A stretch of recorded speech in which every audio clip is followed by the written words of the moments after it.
Hey, look, welcome. How's everybody doing? We're going to jump in here and we are going to talk about something that's pretty cool. It's called psychological safety. It's a big buzzword. It's in a lot of industries now. And basically, all it boils down to is just like when you go in those big team meetings, here you are, a team member, and you're invited to come in and meet with a leadership team. And they want to just tell us what you think, Jeff. And you unload on all the issues you're having, all the problems you're having inside of your department or inside of your sector, and then ultimately you're fired or you're exited out of the company because of everything that you brought to the table. And what psychological safety basically does is it allows us to have just a safe conversation without fear of repercussions. Now, that can be amazingly beneficial to a team, to a business, to an owner, or what have you, but sometimes that information is hard to hear at the moment. So we want to create that space to where it's okay and that you can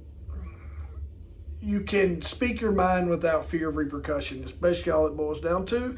But the one thing that I will tell you is personal attacks will not get you any kind of free rides in this. You want to make sure that everything is professional and that your thoughts and comments are well thought of and they are made to make you better and your team better, your company better, not to derail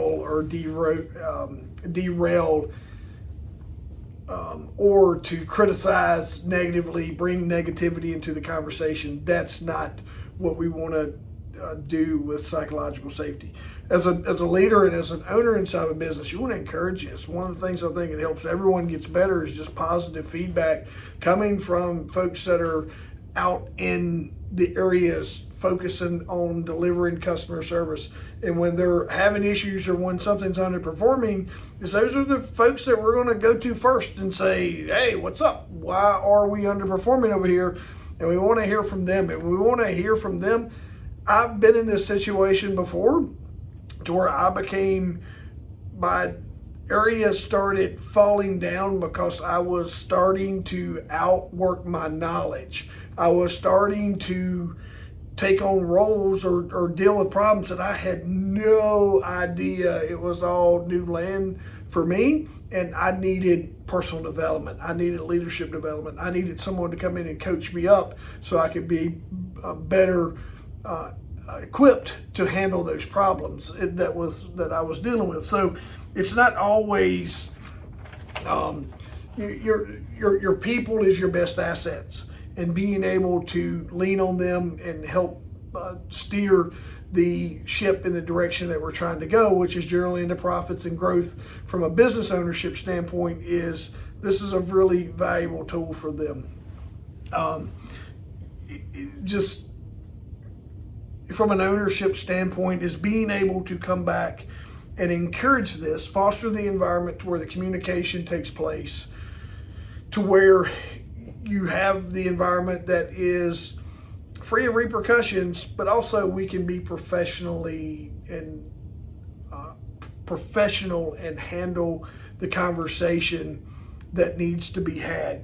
And then just the ability to show empathy to that we're all in this thing together, and communicating that message back to your team that it's okay to have these conversations. Now, sometimes you'll see this where this takes place inside of a leadership team, and then leadership team takes it down to their team, and then ultimately your leads take it down to their team. So you have layers of this that come up because I think we all communicate on different levels. I wasn't always tuned up in leadership and being able to have the conversations that needed to be had in a boardroom or in a leadership room. And I've worked hard to be able to have these conversations at different levels that I need to have as I progress through my personal development.